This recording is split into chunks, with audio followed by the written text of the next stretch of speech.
తాకట్లో ఉన్న మీ బంగారాన్ని విడిపించి ఆ రోజు ఆన్లైన్ రేటుకి కొంటాం. Sharma gold company. నమస్కారం, వెల్కమ్ టు సుమన్ టీవీ. నేను గీతాంజలి. ప్రస్తుతం మనతో పాటు శివరుద్ర సాధువు గురువు గారు ఉన్నారు. వారితో మాట్లాడదాం. గురుగారు నమస్కారం అండి. నమస్కారం అమ్మా, చెప్పండి. కామెంట్స్ లో కొన్ని ప్రశ్నలు వస్తూ ఉంటాయి గురుగారు. అందులో ఎక్కువగా అడిగిన ప్రశ్న ఏమిటంటే, మనిషి చనిపోయిన తర్వాత అసలు ఏం జరుగుతుంది, వీటి గురించి ప్రత్యేకించి మన పురాణాల్లో గ్రంథాల్లో ఏమైనా రాసుందా అని అడుగుతున్నారు. మనిషి చనిపోయిన తర్వాత అనేది పురాణం. యాక్చువల్లీ అసలు మనిషి చనిపోయిన తర్వాత జరిగేది మన దగ్గర వాస్తవం ఏమిటి, చనిపోయిన తర్వాత ఏ శిక్షలు, ఏ పుణ్యం, అసలు ఏం జరుగుతుంది అనేది, ఏం జరుగుతుంది. మనిషి చనిపోయిన తర్వాత జరిగే నియమ నిబంధనల గురించి చెప్పిన పురాణం గరుడ పురాణం. గరుడ పురాణంలో ఏం రాసిందంటమ్మా, మొదటి సంపుటిలో, అంటే మనం పేపర్ తీస్తూ ఉండగానే ఫస్ట్ వచ్చే ఎడిషన్ ఏంటంటే, మానవ శరీరం 15 కర్మలని శరీరంలో, అంటే పుట్టుకతో రావడమే ఈ 15 కర్మలు వస్తాయి అన్నమాట. ఈ 15 కర్మలని ధరిస్తూ నువ్వు పుడతావు, ఇంతవరకు నియమం. అయితే మానవ శరీరం పరిపూర్ణత అయ్యేది 16వ కర్మతో. ఈ 16వ కర్మని పుణ్యం. ఈ పుణ్యం అనేది నీతో పాటు రాదు, ఇది ఎవరి సొత్తు కాదు. ఇది ఎలా, ఎందుకు అంటే ఇది బయటి ప్రపంచం. పుణ్యం అనేది, ఈ కర్మ అనేది నీ రక్తం.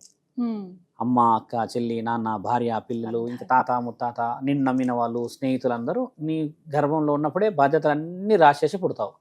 వీటన్నిటిలో అమ్మ, ఉదాహరణకి నువ్వు వంశ ఉద్ధారణ అనుకుందాం, వంశాన్ని మోయడం అనుకుందాం. ఈ రెండిట్లలో బాధ్యతాయుతంగా సంసారం మొత్తం గెలిచావు అనుకోండి, అదే పుణ్యం.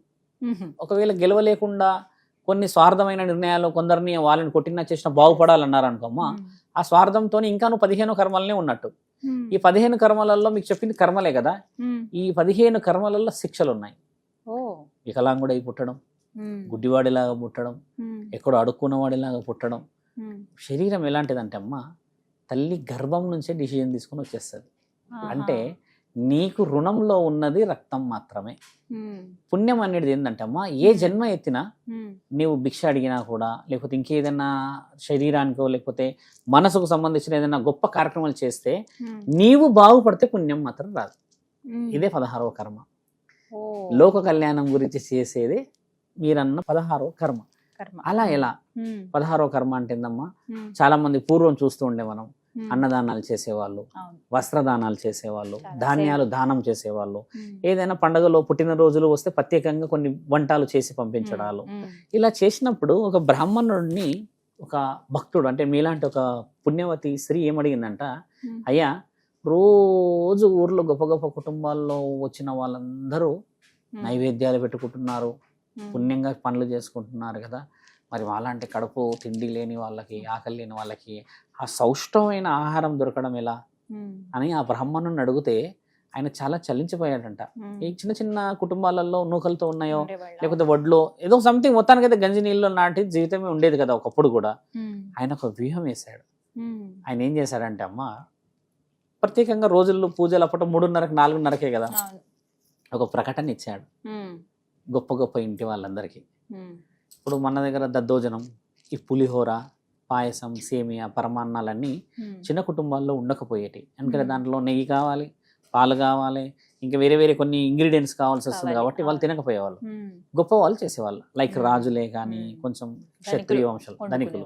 ఆయన ఏం ప్రకటన ఇచ్చాడంటే, ఈ రోజు నుంచి నైవేద్యంగా తండ్రి ఇది ఆశిస్తున్నాడు, మీరంతా ఇది పెట్టాలి. ఒక్కో రోజు ఒక్కొక్క వంటకం, ఒక్కొక్క రోజు ఒక వంటకం. ఒక వంటకం కూడా ఎలా వచ్చేదంటే అమ్మ, ఇంత గమేళంలో వచ్చేది. ఇప్పుడు గింత వస్తుంది, అది వేరే విషయం, కానీ ఇంత గమేళంలో వచ్చేది. పులిహోర ఇంత పెద్ద గమేళంలో, అంటే ఊర్లో సుమారు 200-300 మంది మ్యాక్స్ క్వాంటిటీ. ఇప్పుడు పెరిగారు, అది వేరే విషయం కదా. ఆ 300 మందికి అందేది ఇది ప్రసాదం. ఇది ప్రసాదం యొక్క అంతరార్థం. ప్రసాదం దేవుడిది కాదు, ప్రసాదం పౌష్టిక అనేది దేవుడి పేరుతోని పెట్టగలుగుతారు, కానీ వాళ్ళు నీకు ఆకలి అవుతుందంటే పెట్టలేరు. దేవుడికైతే పెడతారు కదా. ఆ బ్రాహ్మణుడు చేసిన ఒక అతి ఉత్సాహవంతమైన ఆలోచనని ఈ రోజు మీరు నేను అందరం తింటున్న ప్రసాదం.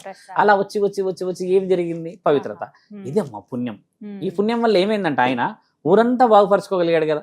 కొంచెం చాలు, కొద్దిగా పుణ్యం అయితే పుణ్యం కదా. అలా చేయడమే 16వ కర్మ.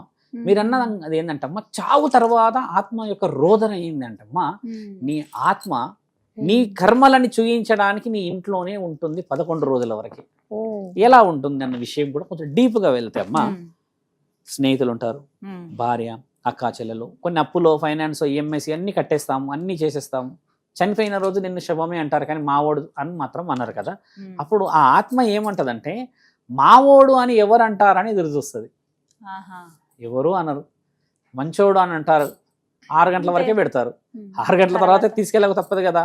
అలా అయినా రోదన, కడుపుని కొట్టుకొని ఏడవడం, నా భార్య వెళ్ళిపోతుంది, నన్ను వదిలిపెట్టని, నా పిల్లలు, నా ఇన్ని చూసి చూసి చూసి శ్మశానానికి చేరుతాడు కదమ్మా. నీ 16వ కర్మని లెక్క పెట్టేది అక్కడే. అక్కడ యమ భటులు యమ దూతలు ఇద్దరు ఉంటారు అక్కడ. బాగా గమనించాల్సిన విషయం ఏంటంటమ్మా, యమ భటులకి యమ దూతలకి తేడా చాలా ఉంది. యమ భటులు అంటేనేమో నిన్ను నరకానికి తీసుకెళ్లేవాళ్ళు, యమ దూతలు అంటేనేమో నిన్ను స్వర్గానికి తీసుకెళ్లేవాళ్ళు. ఈ నిర్ణయాలు ఉన్నాయి. ఆ భటులు కూడా ఆయుధాలతో వస్తారు. దూతలు అంటేనేమో వాళ్ళు వెనక కొన్ని రెక్కలు లాంటివి ఉంటాయి, వాళ్ళు ఎగురుకుంటూ లేకపోతే ఏదో విధంగా శాంతియుతంగా కనబడతారు. ఈ నిర్ణయాలన్నీ తీసుకొచ్చి శ్మశానం దాకా పెట్టినప్పుడు దాన్ని నిర్ణయించేది మహాముఖంటి. ఆడ కూర్చొని ఉండేది ఆయననే కాబట్టి. అప్పుడు ఆయన చెప్పిన విషయాలు ఏంటంటే, నువ్వేం పనులు చేసావు జీవితం మొత్తంలో అంటే, మొట్టమొదట భయం అవుతుంది ఆయన గారికి. ఎందుకంటే కరెక్ట్ పర్సన్ దొరికింది ఇప్పుడు. ఎందుకంటే నువ్వు పుట్టక ముందుకు మాట ఇచ్చిన మనిషి ఆయననే. 9 నెలలు గర్భంలో ఉంటాడు కదా, పుట్టక ముందుకు తండ్రి దగ్గరే ఉంటావు కదా నువ్వు, ఆత్మలింగం లాగా, అగ్నిలింగం లాగా ఆయననే నిన్ను ఫిల్టర్ చేసుకుంటా ఉంటాడు. ఒక ఆత్మ పరిపూర్ణమైన స్థితి వచ్చినాక నిన్ను ఆత్మలాగా అంటే ఆత్మలింగం చేసి ఆత్మలింగం నుంచి గర్భంలో వేస్తాడు. ఈ ప్రక్రియ మన శాస్త్రం కదా. ఇప్పుడు ఆ ఆత్మలింగం అయ్యేటప్పుడు ఇద్దరి మధ్యలో మాట నడుస్తుంది. తండ్రికి గొప్ప పనులు ఏమేం చేస్తావు, ఎలా ఉంటావు, సమాజాన్ని ఏ విధంగా కాపాడతావు, నీతి నియమాలు పాటిస్తావు అంటే అన్నిటికీ తలూపేసేస్తారు మన వాళ్ళు. ఒకసారి భూమి మీద పడ్డాక బాధ్యతలో లేకపోతే ఆ బరువులు ఆ సమస్య పరిష్కారాలు మొత్తానికైతే సమయానుకూలంగా మారిపోతాడు. పుణ్యం అనేది కరువు. ఇప్పుడు కరెక్ట్ గా ఆయన గారి ముందు సమాధానం చెప్పలేక నిర్ణయాల గురించి పోయినప్పుడు వేసే శిక్షలే మొదట రోదన. ఆత్మ మొదట అక్కడ ఏడుస్తుందమ్మా. పుణ్యమైన వాడి దగ్గరికి ఏం జరుగుతుంది అంటే, అమ్మా నీ ఇలవెలుపులు కులదైవం తీసుకెళ్ళిపోతారు నిన్ను. 2 ఉన్నాయి, మళ్ళీ డీప్గా వెళ్ళొచ్చు. తండ్రి దాకా వచ్చేది శవంతో పాటు ఆత్మ కూడా. తండ్రి దాకా రాకుండా ఉండేది మన దగ్గర పవిత్రమైన పనులు, పుణ్యమైన పనులు, మంచి పనులు చేసేవాళ్ళు ఇంటి కడపలో ఉండి నీ ఇలవెలుపులు నీ కులదైవమే తీసుకెళ్ళిపోతారు వాళ్ళని. మళ్ళీ పుట్టించుకోవచ్చు. బాగా గమనిస్తే ఏంటంటమ్మా, ఇప్పుడు అఘోరాలు నాగసాధులు అక్కడ ఉన్నారు కదా, ఒక అతను ఏమంటున్నాడంటే ఈ పుర్రె ఎవరిదే అని అడిగారు. ఇది మా గురువుదే అన్నాడు ఆయన హక్కుతో. ఎందుకు వచ్చింది గురువుది అని అడిగితే, మా గురువు ఎంతో గొప్పోడు, లక్షల మందిని తయారు చేశాడు అన్నాడు. అంటే ఆ పుర్రెకే ఎంత వెలుగున్నది. అంటే మన దగ్గర ఆ మధ్య కొంచెం ఇంకో మహనీయుడు వచ్చాడు పుర్రెలు వేసుకొని, ఈ పుర్రెలన్నీ నాకు ఆడ దొరికినాయి ఈడ దొరికినాయి ఇవన్నీ వేసుకుంటా అని చెప్తే ఆ మధ్య కొంచెం ఆ లేడీ అగోరిది పెద్ద హల్చలేను కదా. పుర్రెకున్న విలువ ఏంటంటే ఆ జ్ఞాన సంపద ఎప్పటికీ పోకూడదని పెట్టుకుంటారు. ఈ కుల దైవం కూడా ఏం చేస్తుందంటే, మరి పుణ్యమైన వాళ్ళని కాపాడుకొని పుట్టించుకోవాలి కదా, మళ్ళీ నువ్వు పుట్టాలి కదా, నువ్వు పుడితే మళ్ళీ ఇంకొక వేరే వాళ్ళని 100 మందిని బాగు చేస్తావు కదా అని నిన్ను వదిలిపెట్టుకునే ప్రక్రియ లేదు. ఖచ్చితంగా నేను పట్టుకుంటాను వాళ్ళు. నా బిడ్డ ఏదైనా ఆశపడి వెళ్ళిపోతాడేమో, ఇక్కడ ఉండడనేమో, లేకపోతే నాకు ఈ జీవితమే వద్దని కొంతమంది ఉంటారు. నేను చాలా చూసేసాను. ఇప్పుడు రతన్ టాటా లాంటి వాళ్ళు, ఆయన అలా నీళ్ళలో మునుగుతున్నట్టు కొన్ని యానిమేటెడ్ వీడియోస్ వచ్చాయి. ఇలా కొన్ని ఉంటాయి కదా, వాళ్ళకి ఆశలు ఉండవు. నా బిడ్డ అలా ఏదైనా నిర్ణయం చేసుకుంటాడేమో, ఈయనకు చాలా బాధ్యతలు ఉన్నాయని చెప్పేసి ఆ కులదైవం ఇలవెల్పులు నిర్ణయించుకుంటారు.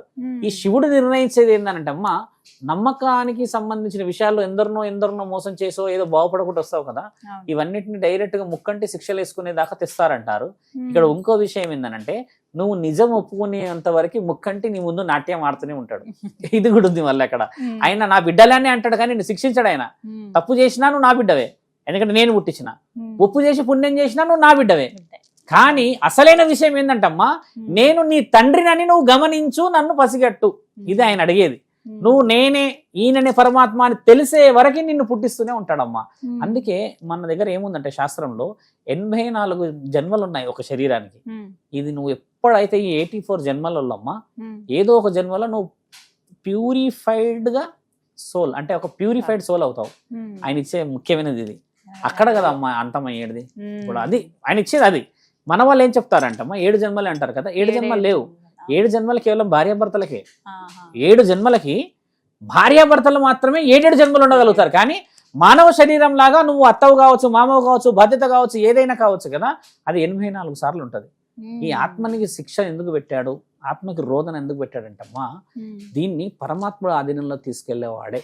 ఇది కూడా గరుత్మంతుడు శ్రీ మహావిష్ణువుని అడిగాడంట, కొన్ని సందర్భాలకి ఎన్నో అరాచకాలు, ఎన్నో శిక్షలు, ఎన్నెన్నో జరుగుతున్న ఈ తరుణంలో మరి ఎలా వారికి శిక్ష కావాలి అన్న ఆ పురాణమే గరుడ పురాణం.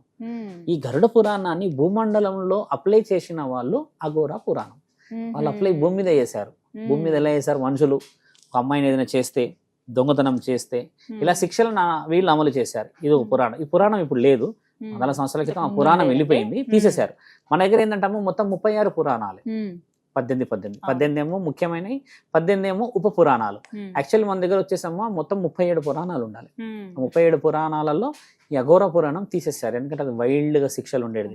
మంచాలకి వేసి కొట్టడాలు, రక్తం మొత్తం తీసేయడాలు, ఈ చర్మం కదులుతూ రక్తం వస్తున్నా కూడా ఆయనకి నొప్పి తెలియకుండా జర్రీలు ఏమంటారు రక్తం లాగితే జలగలు అలాంటివి పెట్టే ప్రక్రియలు ఇలా కొన్ని చేసేవాళ్ళు.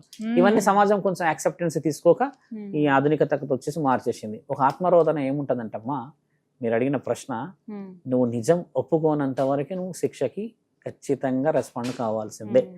అదే ఖచ్చితంగా ఒప్పుకోక తప్పదు. మరి వదులుతారా వాళ్ళు? ఇప్పుడు మనుషులు అంటే తప్పించుకోవచ్చు, దేవుళ్ళ దగ్గర తప్పించుకోగలమ్మా. వాళ్ళు ఇంకో విషయం, ఆత్మ తెల్లగా ఎందుకు ఉంటది? మీరు అడిగిన ప్రశ్నకి ఈ ఆత్మ తెల్లగా ఎందుకు ఉంటది అంటమ్మా, నువ్వు నిజం చెప్పాలి అని ఉంటది. అది ఎందుకు? అబద్ధం అంటే మచ్చ, అబద్ధం అంటే ఎక్కడో ఒక దగ్గర చిన్న ఏదో పుట్టుమచ్చగా ఏదో ఒక మచ్చ. ప్యూరిఫైడ్ గా ఓన్లీ వైట్ గా సోల్ ఎందుకు ఉంటదంటే, పరమశివుడు రాసుకునే ఆ విభూది కూడా ఇదంతా కూడా తెల్లది, నేను మిమ్మల్ని నా శరీరానికి పెట్టుకున్నా అని చెప్పి రుజువు. కాబట్టి మీరు అబద్ధాలు ఆడకూడదు అంటే, ఒక ఆత్మ అబద్ధం ఆడదు ఎక్కడ కూడా. భూమి మీద కనబడకుండా ఇలా తిరుగుతుంది, మీరు గమనించారా? ఎప్పుడైనా గాలి సినిమాల్లో చూసే తిరుగుతుంటది. దాని ఉద్దేశం ఏంటంటమ్మా, నీకు భూమి మీద నిలబడే రుణం లేదని అర్థం. అందుకు గాలిలో నిలబడతాయి. ఆ నిలబడినప్పుడు ఆయన తండ్రికి సమాధానం చెప్పక తప్పదు. నువ్వు తెల్లగా ఉన్నావు, ప్యూరిఫైడ్గా ఉన్నావు, నీ లోపల ఏమున్నదా బయట ఏమున్నదో కనబడుతుంది, నేను అబద్ధాలు ఆడలేవు. ఇక అక్కడ సరెండర్ తప్పితే ఇంకేం లేదు. అలా అయినా కూడా అమ్మ మాట ఇచ్చేసి తల్లి గర్భంలోకి వచ్చి తప్పులు చేస్తున్నారు కదా. ఇది 15 కర్మలు. 16వ కర్మ చూసారు ఎంత భయంకరంగా ఉందో. 16వ కర్మ ఉట్టి అనుకున్నాం కదా, అది 15 కర్మలే శాసిస్తుంది. అది అదమ్మా మీరు అన్న విషయం. చక్కగా వివరించారు గురుగారు. నమస్కారం. నమస్కారం తల్లి.